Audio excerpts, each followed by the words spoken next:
Topic के साथ बात कर रहे हैं और नया टॉपिक हमारा क्या है, draw tangents when centre of circle is unknown. ये सेंटर ऑफ सर्किल मुझे नहीं मालूम है और ऐसे टेंजेंट्स को ड्रा करना है। बात समझ रहे हैं?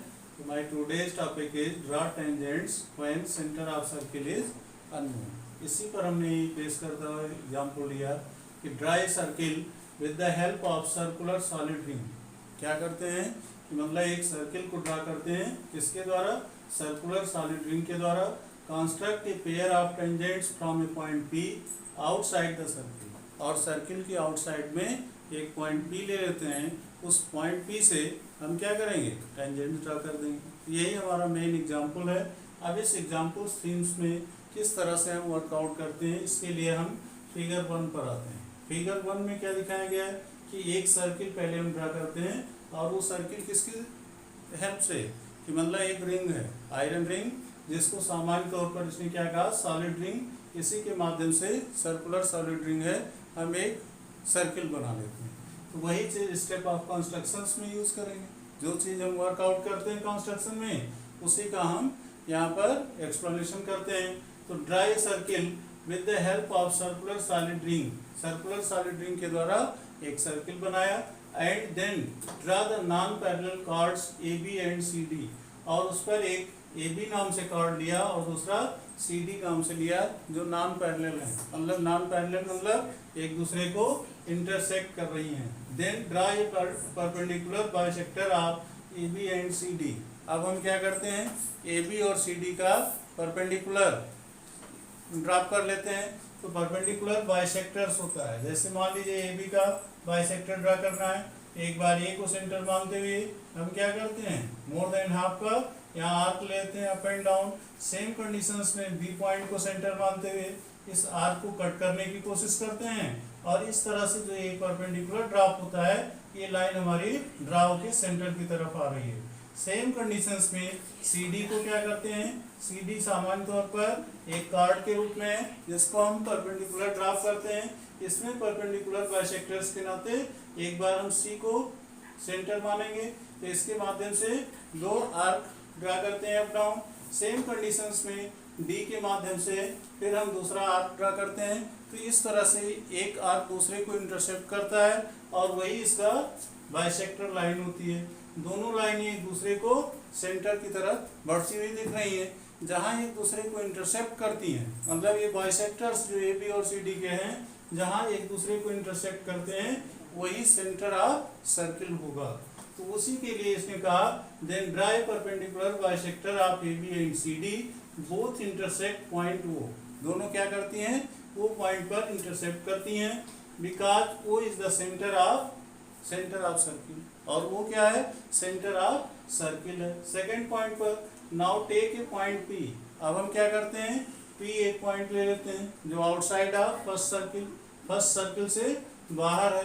तो now take a point P outside the circle and join OP, कि जो आउटसाइड ऑफ द सर्किल है, अब इस सेंटर ऑफ फर्स्ट सर्किल से पी को ज्वाइन कर देते हैं। तो इस तरह से ओपी हमारा एक लाइन सेगमेंट के रूप में मिल जाता है।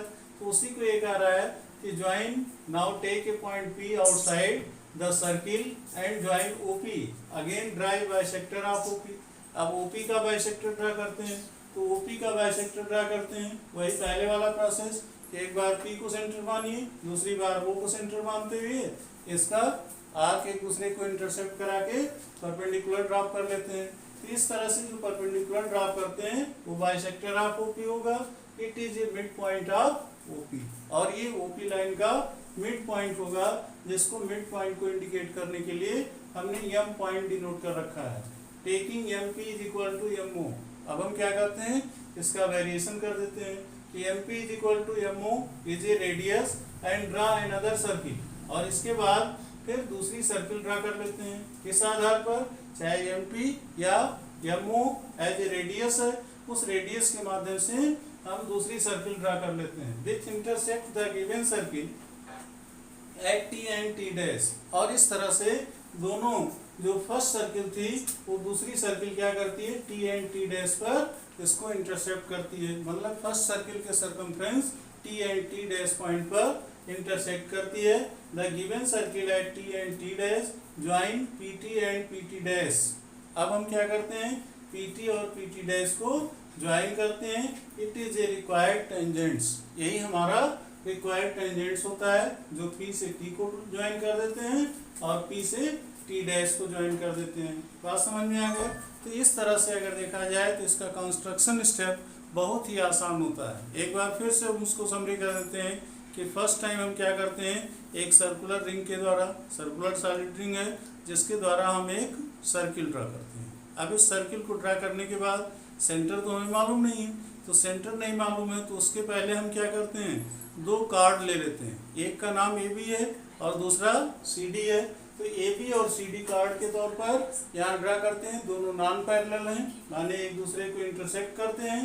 अब हम ए बी कार्ड का बाइसेक्टर लेते हैं, फिर सी डी कार्ड का बाइसेक्टर लेते हैं। दोनों एक दूसरे को जहाँ इंटरसेप्ट करते हैं, जो बाइसेक्टर्स एक दूसरे को इंटरसेप्ट करते हैं, that is the indication of centre of circle first. यही सर्किल फर्स्ट का क्या हो जाएगा, सेंटर हो जाएगा।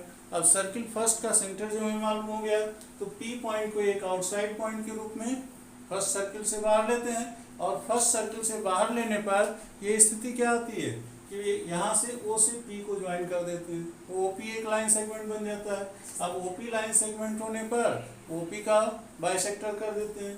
तो ओ पी का बाइसेक्टर वही पहले वाला रिसोर्स कि एक बार ओ को सेंटर माने, एक बार पी को सेंटर माने। और इस माध्यम से हम क्या करते हैं, इनका परपेंडिकुलर बाइसेक्टर किए, जो एम पॉइंट पर ओपी लाइन सेगमेंट को क्या करता है, डिवाइड कर देता है टू इक्वल पार्ट्स में। और वही एम पी या that is equal to M O, ये दोनों क्या करते हैं, न्यू सर्किल का रेडियस का काम करते हैं। और ये रेडियस के माध्यम से दूसरी सर्किल ड्रा कर देते हैं। फिर हम पी पॉइंट को टी से और पी को टी डैश से ज्वाइन कर देते हैं। टी और टी डैश जो फर्स्ट पॉइंट के सरकमफ्रेंस पर कट लगा है, वो सेकंड सर्किल के माध्यम से कट लगा है। तो इस तरह से हमारा एक required tangent P T and P T dash बन करके तैयार हो जाता है। तो मेन कंस्ट्रक्शन हमारी इतना ही है।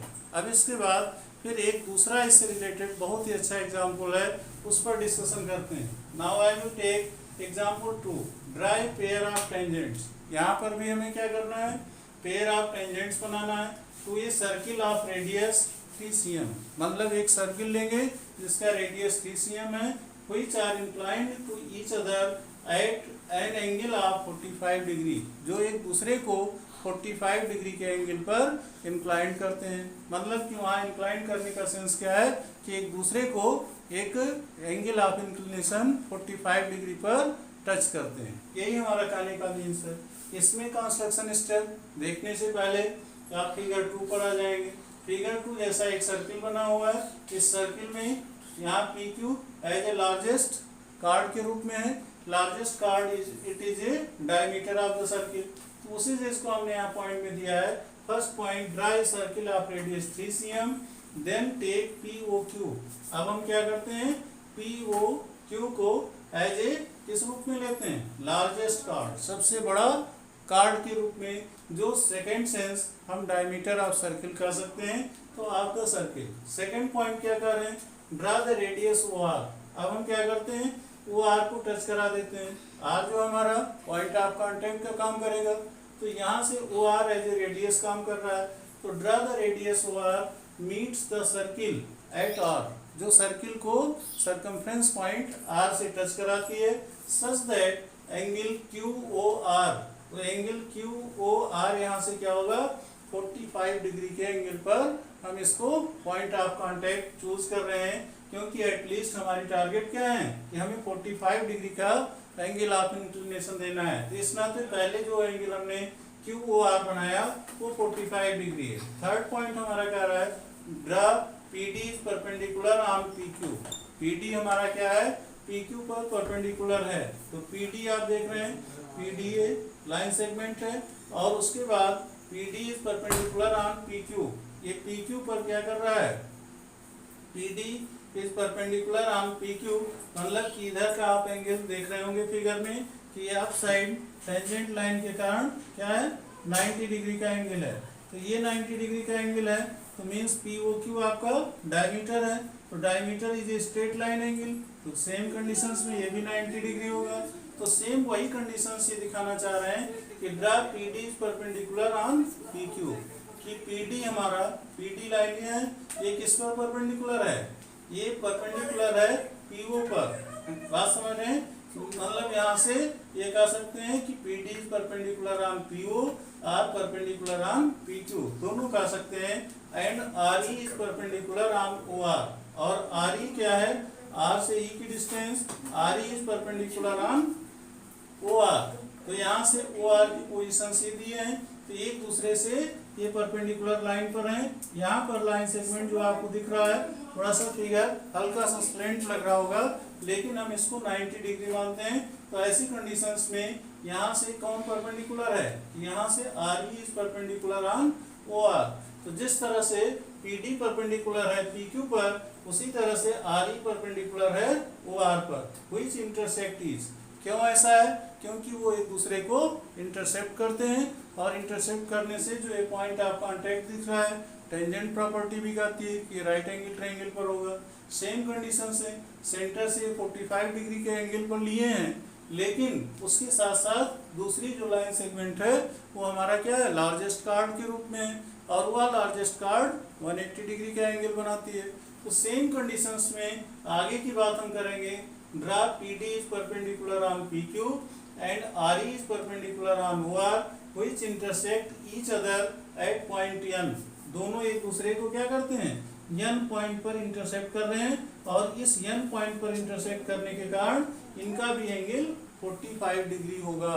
बात समझ रहे हैं, क्यों ऐसा 45 डिग्री होगा, क्योंकि यहाँ से जो पॉइंट ऑफ कांटेक्ट R ले रहे हैं ये 90 डिग्री का है, इससे ये क्या बन जा रहा है, एक क्वाड्रिलेटरल बन जा रहा है। अब उस चीज को अभी हम वेरिफिकेशन में आपको समझाएंगे कि किस तरह से 45 डिग्री फाइंड आउट होगा। तो फिर अगला देखते हैं कि n पॉइंट पर एक दूसरे को इंटरसेक्ट करते हैं, then we get NP and NR। इसके माध्यम से हमें क्या मिल जाता है, एक NP परपेंडिकुलर लाइन, और दूसरी लाइन हमारी क्या मिल जाती है, NR मिल जाती है। अब बात इस चीज की है कि हमारी PD परपेंडिकुलर है, यहाँ से हम पोजीशंस देख रहे हैं कि एक दूसरे का एंगल इंक्लिनेशन 45 डिग्री है इनके बीच में। तो ऐसी कंडीशंस में हम यहाँ यही कहेंगे कि then we get NP and NR the required tangents. किस तरह से NP को एज ए टेंजेंट मानेंगे, और NR टेंजेंट है क्योंकि सर्किल के सर्कमफ्रेंस को टच कर रहा है। तो ऐसी कंडीशंस में NP and NR are the required tangents to the given circle inclined to each other at an angle of 45 degree। 45 degree angle पर ये इसको इंक्लाइन कर रहा है। अब इसका जरा वेरिफिकेशन समझ लीजिए, फिगर पर ध्यान देंगे। ये आपका क्या है, 90 डिग्री का एंगल है, क्योंकि ये स्ट्रेट लाइन एंगल बनाएगा। स्ट्रेट लाइन 180 डिग्री का होता है, तो ये यहाँ से पॉइंट ऑफ कांटेक्ट होने के कारण, यहाँ से टेंजेंट प्रॉपर्टी के कारण 90 डिग्री है। तो 90 अंदर का भी एंगल होगा। यहाँ से आपका एक क्वाड्रिलेटरल बन रहा है, उस क्वाड्रिलेटरल का नाम क्या दे सकते हैं, PNRO। ये आपका क्वाड्रिलेटरल हो जाएगा। अब PNRO में आप देख रहे हैं ये 45 डिग्री है, कौन सा एंगल है, एंगल PNR। एंगल PNR आपका क्या है, 45 डिग्री। ये मान रहे हैं अकॉर्डिंग टू कंस्ट्रक्शन, लेकिन अभी हम उससे भी वेरीफाई कर लेते हैं। ये आप मान के चलिए कि ये आपके पास नहीं दिया गया है, चलिए कोई बात नहीं। इसके अलावा एंगल आपका NPO, एंगल NPO की पोजीशन क्या है, angle NPO is equal to 90 degree है, क्योंकि स्ट्रेट लाइन प्रॉपर्टी के अकॉर्डिंग जब POQ को लार्जेस्ट कार्ड मान रहे हैं, that is the diameter of circle, तो ये स्ट्रेट लाइन होगी, और स्ट्रेट लाइन 180 डिग्री का एंगल इंक्लाइन करती है। तो इसका अप साइड टेंजेंट प्रॉपर्टी के कारण 90 डिग्री है, तो ये नीचे वाला एंगल भी इसका 90 डिग्री होगा, क्योंकि यहाँ पर PO जो है, PO एज ए रेडियस का भी वर्क करेगा, और साथ में ये परपेंडिकुलर लाइन होगी। तो कोई भी परपेंडिकुलर लाइन जो सर्कमफ्रेंस को टच करती है, तो both angle is equal to 90 degree. तो यहाँ से एंगल NPO आपका 90 डिग्री हुआ। अब दूसरा एंगल हमें पता करना है, एंगल POR। एंगल POR को लिए क्या करेंगे, POR इज इक्वल टू क्या हो जाएगा, that is equal to 180 degree minus 45 degree, क्योंकि 45 डिग्री का एंगल क्वेश्चन में ही था कि एंगल QOR जो होगा वो 45 डिग्री का होगा। तो इसको हमने पहले से मेजर करके 45 डिग्री पर बनाया था। तो 180 से 45 अगर हम माइनस कर देते हैं तो ये एंगल हमारी आ जाएगी, और इनको सब्ट्रैक्ट करने के बाद 10 माइनस 5 5 हुआ, 7 माइनस 4 3, और ये 1 है, तो 135 डिग्री का एंगल ये हो गया। तो अब आप यहाँ देखिए 90 डिग्री, ये 135 डिग्री, और दूसरा एंगल भी हमारा ये क्या है 90 डिग्री है, क्योंकि पॉइंट ऑफ कांटेक्ट है, टेंजेंट लाइन है। तो ऐसी कंडीशंस में दो 90 डिग्री एंगल है, एक 135 डिग्री है। और क्वाड्रिलेटरल का सम ऑफ द एंगल्स कितना होता है? Sum of all angles in quadrilateral 360 degree होता है। तो 360 डिग्री से हमें क्या माइनस करना है?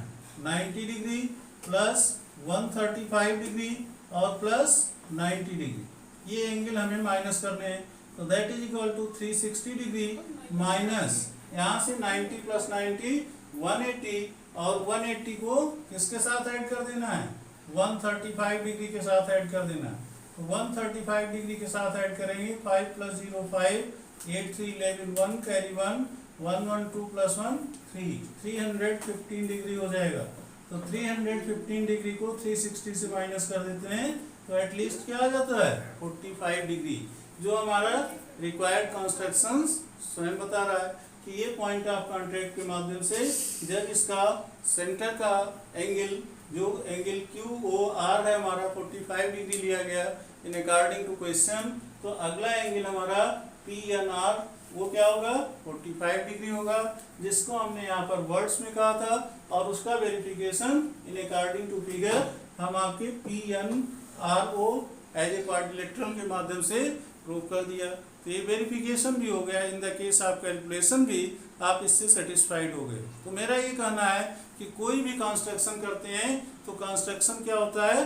एक ट्रू नेचर ऑफ ज्योमेट्री होती है। ट्रू नेचर ऑफ ज्योमेट्री होने का मतलब कि इसमें जो भी आप कहना चाहेंगे उसके लिए आपको प्रमाण देना पड़ेगा। बिना प्रमाण के गणित आपका कंफर्मेशन नहीं दे सकती। इसी के कारण ज्योमेट्री को हार्ट ऑफ द मैथमेटिक्स कहा जाता है, और ये उसी तरह की है जैसे मानव शरीर में हार्ट के बिना सब कुछ मिट्टी हो जाता है। सेम वही कंडीशन, अगर आपको मैथ्स अच्छी जाननी है तो ज्योमेट्री आपको आनी ही चाहिए। लेकिन ज्योमेट्री के भी लॉजिक होते हैं, उसमें थ्योरम्स एंड कंस्ट्रक्शन दो पार्ट्स होते हैं। थ्योरम्स को मेनली लॉजिकली प्रूव करते हैं, लेकिन जो कंस्ट्रक्शंस होता है डूइंग बाय लॉजिक होता है, तो डूइंग बाय लॉजिक को हमें सीखना होता है। तो इस माध्यम से हमने देखा कि आज हम कंस्ट्रक्शन के लिए लास्ट वीडियो दिए। अब इसके बाद फिर हम एरिया और वॉल्यूम की तरफ आगे बढ़ेंगे। बीच में हो सकता है कुछ केमिस्ट्री के भी टॉपिक आपसे स्टार्ट करें। तो ऐसी कंडीशंस में आप अपने आप को माइंड मेकअप किए रहिए कि ये कंटिन्यूअस जो क्लासेस चल रहे हैं ये हमें एटलीस्ट जो हमारे क्लासेज स्टार्ट होंगे न्यू सेशन के लिए, उससे पहले क्लास 10th की फिजिक्स, केमिस्ट्री और मैथमेटिक्स कंप्लीट कोर्स हम आपको वीडियो दे चुके होंगे। और इसके बाद कुछ हम कंपटीशन पर भी चर्चा करेंगे, साथ में आगे अपर क्लासेज 11th एंड 12th की भी बात करेंगे। तो बीच बीच में मिसलेनियस वीडियो मिलते रहेंगे, और उन सब के लिए आप लोग तैयार रहेंगे। फिर आपको समझ में आता है तो लाइक और सब्सक्राइब करते रहेंगे, और इसके बाद फिर अगले वीडियो में मिलते हैं। तब तक के लिए धन्यवाद।